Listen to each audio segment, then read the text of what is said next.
Good morning, good afternoon, good evening, everybody, and thank you for joining me on this edition of the Light the W podcast. It is your favorite Seattle Mariners podcast where we cover all things Mariners baseball. If this is your first time joining us on the show or you're a returner, make sure you leave a like and subscribe if you haven't already on YouTube, or you can find us at Light the W, a Seattle Mariners podcast. Or if you want to listen to the audio version, go to Spotify or your preferred podcast platform, where I would love it if you could leave a 5-star review and follow on those platforms. It supports the show and the channel greatly, and it's greatly appreciated. Make sure you follow us on Twitter, TikTok, and Instagram at LightTheWPod. And finally, without further ado, let's get into today's episode. The pitch from Acevedo. Swung on the line, down the left field line for a base hit. Fly ball, gap, right center field. Double him up at second. Luke is going back to the 1-8 track. Get out the right, Brennan Mustard Grandma. It is grand salami time. Polanco sent it in the right, and we send Seattle to the American League Championship Series for the first time in 24 years.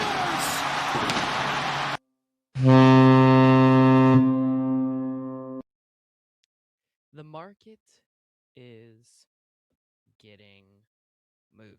Slowly but surely over the past few days, over the past week, markets begin to see some things happen. Alex Bregman goes off the board.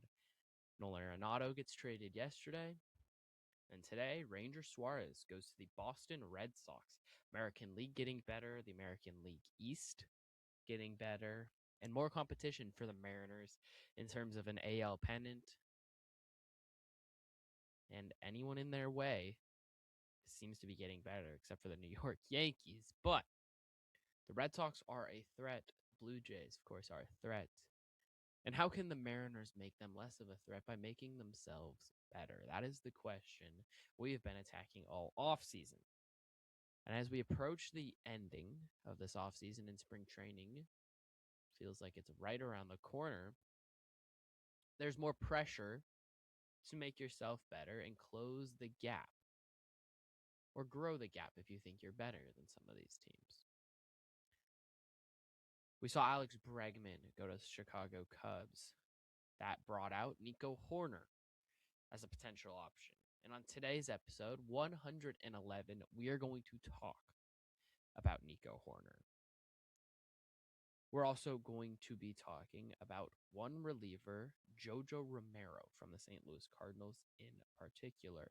Then next Tuesday, my plan is to talk about a couple more relievers that have a lot more control and would fit maybe closer to what a Jose Ferrer type move is. So we're talking about one bat, one reliever today. So, episode 111 of the Light the W podcast. Let's go.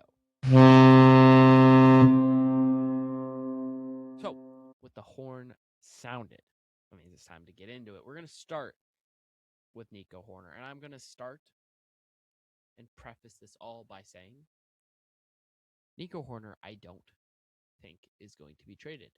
And if he does get traded, it's not going to be to Seattle. Not because he's not a fit. Not because I don't want him. Not because I don't think the Mariners want him. In fact, I think the Mariners probably really do want him.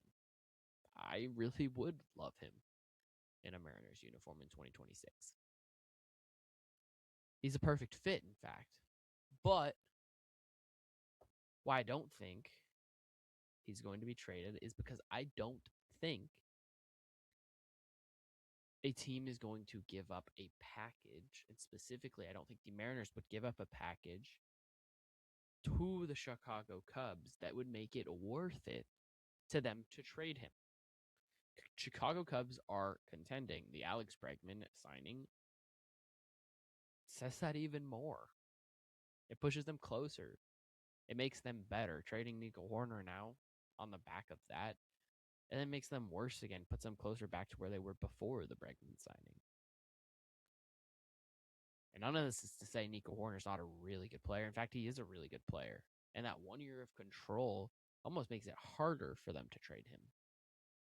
Because 1 year of control means you're not getting quite as much in return for what is the best second baseman very likely in the game.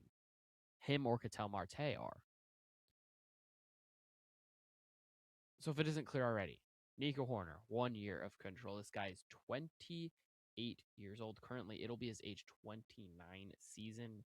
And this guy's really good. Last year, he hit 297, 345, 394. Year before, 273, 335, 373. And the year before, 283, 346, 383. That's good for a 109 WRC plus last year, a 102 in 2024, a 103 in 2023, and a 108 in 2022. The WRC plus numbers are low because of the power numbers. The power numbers are low. The only season where he was over 10 home runs or at 10 home runs was 2022. He's hit 7 home runs both these last 2 years, but he hits a lot of doubles. 29 doubles last year, 35 the year before, 27 the year before, and 22 in 2022. This is a guy that is going to spray the ball around the park, but he doesn't hit for a lot of powers. ISO under 100. In these last 2 years, it's been exactly at 100. Power numbers, not there, but it's a guy that hits nearly 300, will hit somewhere between 280 and 300 very likely, and have somewhere close to a 350 on base percentage. He's going to play a lot of games. Has played 150 plus games in all of the last 3 years, and is going to play elite defense. Last year, he was in the 98th percentile in outs above average with 15. That's almost entirely at second base, but he has also played third base as recently as 2022 when he played a singular inning. And last year, he played 8 games at shortstop where he produced 0 defensive runs saved.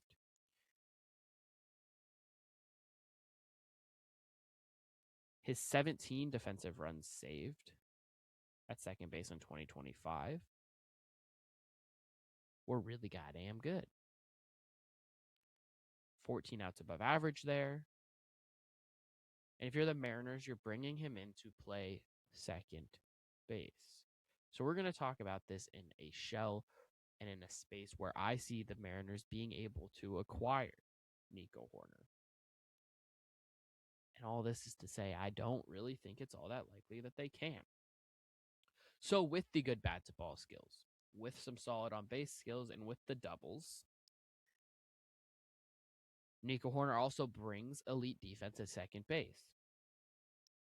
On top of that, he brings speed. 29 stolen bases in 2025. He had 31 in 2024 and 43 in 2023. He's in the 96th percentile in base running run value last year and in the 82nd percentile in sprint speed. He can run, he can play defense, and he is an above average hitter and would be a guy that could lead off theoretically for the Seattle Mariners. Sounds somewhat similar to Brendan Donovan, except he can run and he is a plus glove instead of pretty much an average glove that Brendan Donovan is. In terms of his approach at the plate, talking about Nico Hoerner here again, he's not going to strike out. It's another thing that if you're a Mariners fan, you're circling that and you're like, I really like that because, there's some trauma there with the strikeouts, and it's a reason why Eugenio Suarez is not being talked about all that much. But just a 7.5% strikeout rate last year was in the 99th percentile on that. That's while whiffing only 11% of the time, which is also in the 99th percentile. That's a lower whiff rate than any of Cal, Julio, or Randy's strikeout percentage. And those guys have high strikeout percentages. It's also a lower whiff percentage than Josh Naylor's strikeout percentage. In other words, Nico Hoerner whiffs at less percentage of pitches than Josh Naylor strikes out percentages of his at-bats. You want to talk about last year? Like, oh, well, that's just 1 year, okay? 99th percentile in both again. 10% strikeout rate, pretty much a 12% whiff rate.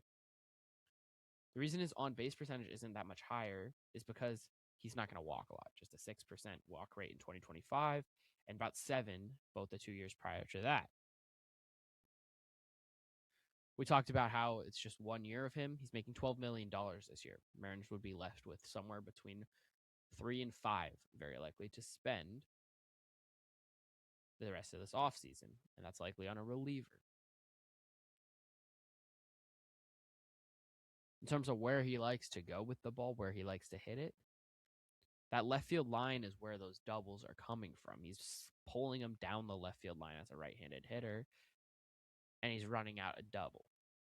That's why you don't see a ton of triples in his profile. That's why the doubles work for him. He has speed, and he can run those. He's not going to have much power to the opposite field. And he's really good against off-speed pitches. A 470 slug against off-speed pitches this last year. Pitch he struggles against is sinkers. It's because of the ground balls, as is a lot of guys. And the biggest thing with Nico Hoerner is you know what you can expect year in and year out. This guy is extremely, extremely consistent. I've talked about how there's about 5 spots right now in the Mariners lineup, not including their bench, where I'm like, I don't know what the heck you're going to get from them. It's a volatile lineup right now. Nico Hoerner brings some balance and would bring some consistency where you're like, I know what I can expect month in, month out, and throughout the course of the season, I know what I'm going to get. His power likely would play up slightly at T-Mobile Park just because he's not at Wrigley where there's the wind and all of that. StatCast had him hitting 10 home runs last year in Seattle. The thing we talked about with Brendan Donovan is he can't hit lefties. Well, Nico Hoerner's a right-handed hitter, so can he hit righties? Well, he can. Of course he can. Anyone can. But he's not all that amazing. Just a 94 WRC plus against righties in 2025 and a 95 in 2024, a 101 in 2023. He's slightly below average. That said, that's a lot better than what Brendan Donovan does against lefties. The question here is, Nico Hoerner is going to see a lot more righties than he is lefties. And while he crushes lefties, a 162 WRC plus in 2025, he's going to see more righties. And being slightly below average isn't the most fun thing you want to see. And he doesn't slug at all against right-handed pitching, is why that WRC plus is so low. He still hit 275 and had a 330 on base, but he slugged below 350 at a 349 slug, which led him to an OPS below 700. And his left-handed pitching, I talked about that WRC plus being a 162. That's a 935 OPS, a 539 slug, 396 on base, and a 369 average. 539 slug against left-handed pitching. That's 8 doubles, 2 triples, and 4 home runs in 141 plate appearances. Home away splits are about the same, 111 at Wrigley, 108 on the road. He was really good in the second half last year, 122 WRC plus in their chase for a playoff postseason spot. The questions around Nico Hoerner are as follows. How does his offensive profile fit in T-Mobile Park? He's a guy that likes to use especially the left center gap, but uses both gaps a little bit, mostly the left center gap, and loves the left field line. He's also a guy that relies on some hits falling in front of outfielders. And notoriously, Seattle's a harder place to do that. The other question I have is, again, we talked about, why would the Cubs trade him? And it's because they would get an overpay. And the Mariners are not the team to overpay. That's not who they are. And if they were going to overpay for a bat, they would have already done it for Brendan Donovan. So what makes you think they're going to go do it for only 1 year of Nico Hoerner instead of Brendan Donovan? And Nico Hoerner is a better player than Brendan Donovan, don't get me wrong. But even the package the Mariners supposedly would offer for Brendan Donovan, would they offer that same package for a singular year of Nico Hoerner? Those are questions to ask yourself, because I don't know if they would. Would you trade Jurangelo Senja for a singular year of Nico Hoerner. Maybe you would, maybe you wouldn't. But even then, would the Cubs do that? Because the Cubs are in a winning window right now. They would want things to add to their major league roster, and that's not something that the Mariners can really do and afford to offer them right now. Yes, they have Matt Shaw, who they could have fill in for Nico Hoerner. But he's not proven. Matt Shaw's the equivalent of Cole Young to the Seattle Mariners. He's a question mark in of himself. And I talked about how many question marks the Mariners have. This would open up a question mark for a contending team in the Chicago Cubs. Why would they do that unless they have a plan in place to go get someone else? But at this point in time, the Mariners are having a hard time looking and finding targets that fit them. One of their targets would then take away from a roster which would need to then go look at another guy. It's like Brendan Donovan or bust right now for the Mariners. The Cubs wouldn't likely be able to trade for Brendan Donovan. That's an in-division trade, which very rarely happens, especially between two bitter rivals like that of the Cardinals and the Cubs. My third question is, what happens with Cole Young then? Is he in AAA? Is he mixing it at DH? Is Hoerner moving around the diamond? Because he very likely shouldn't. Is Young getting time at second base? Where does he fit? Or is he just going to AAA and he's going to sit in AAA to get experience there? Looking at the large scope of this, yes, Nico Hoerner makes so much sense. So much sense. And you'd love Nico Hoerner to be a Mariner. I would love Nico Hoerner to be a Mariner. It's a proven bat that you know what you can trust. And if he is an option, the Mariners would do that, I think, in a heartbeat. They would take on the $12 million for a year and give the package up. But ultimately, I don't think the Cubs do it, and I don't think he gets traded. And we're right back at where we were 4 or 5 days ago, where it's right now Brendan Donovan, Willie Castro, Eugenio Suarez. Is there someone I'm missing? There's not many options out there.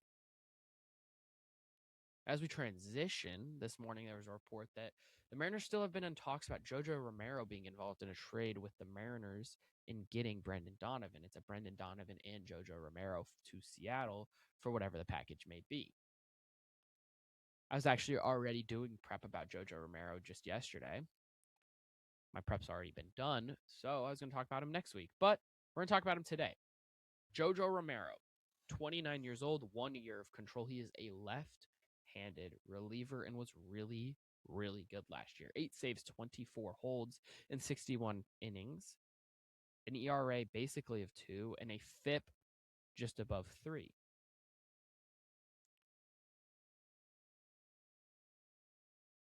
.5% strikeout rate, ranks in the 43rd percentile, and a 1.25 whip is solid. He is mostly a slider, sinker, changeup guy.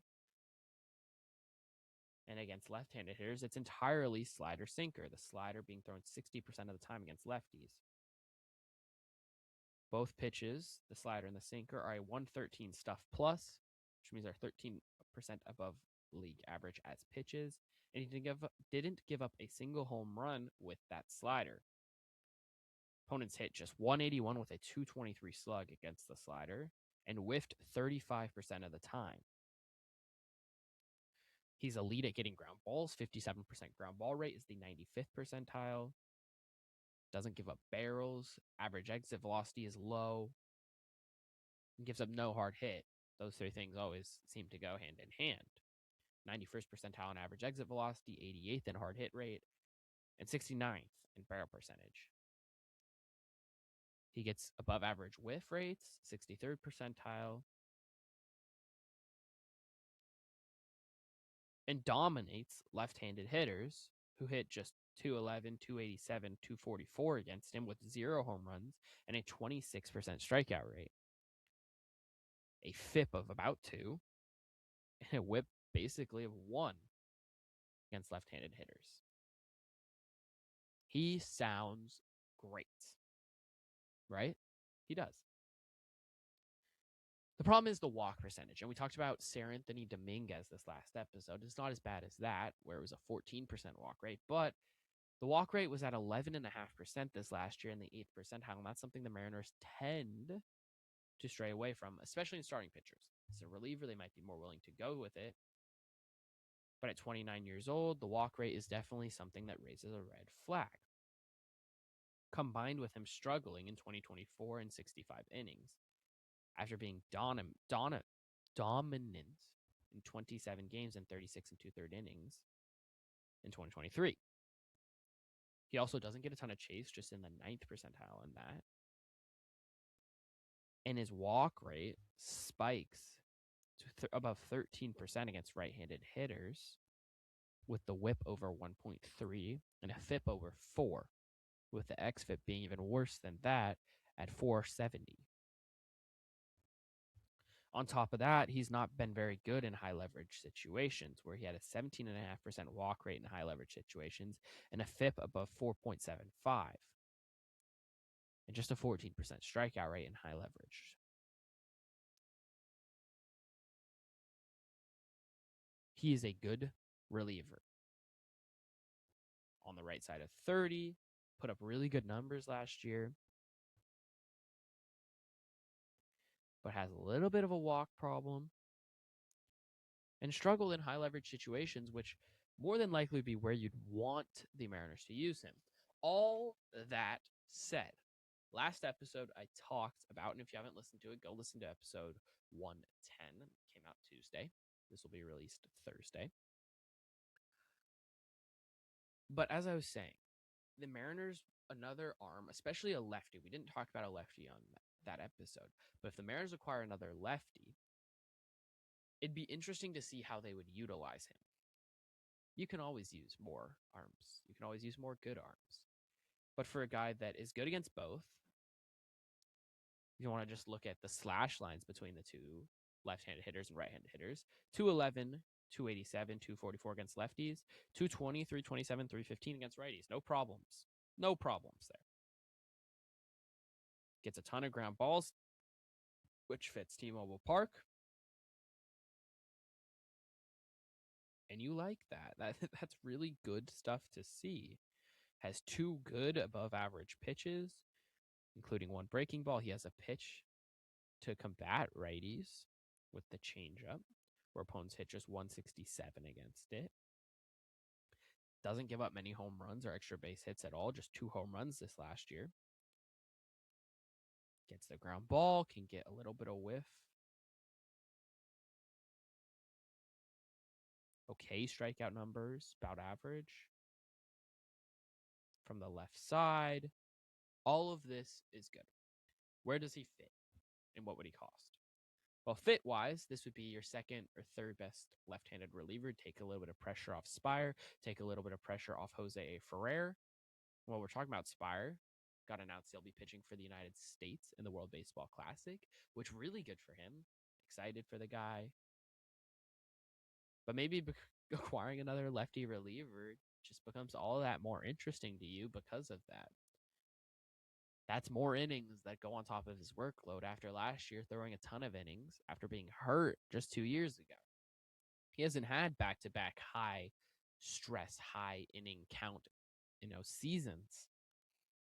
That's what you're looking at wanting from him. So Jojo Romero provides some cover for that. Is Jojo Romero as good as Gabe Spire? No. Would Jojo Romero probably be your third best lefty by season's end?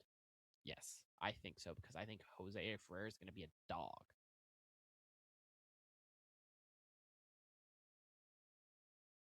And bringing in a good reliever should never be a no. You should never not be interested in that. I'm interested in that. I'd love that. And Jojo Romero is a good reliever. There's no question. So, yes, the Mariners should be interested. And if you can go get him with Brendan Donovan, yes, go do it. And that might be one of your only options the rest of this offseason. That's all for today. If a move gets done, we'll be back. This will be out Thursday morning, recording this Wednesday. Thank you guys so much for listening. Till next time, adios.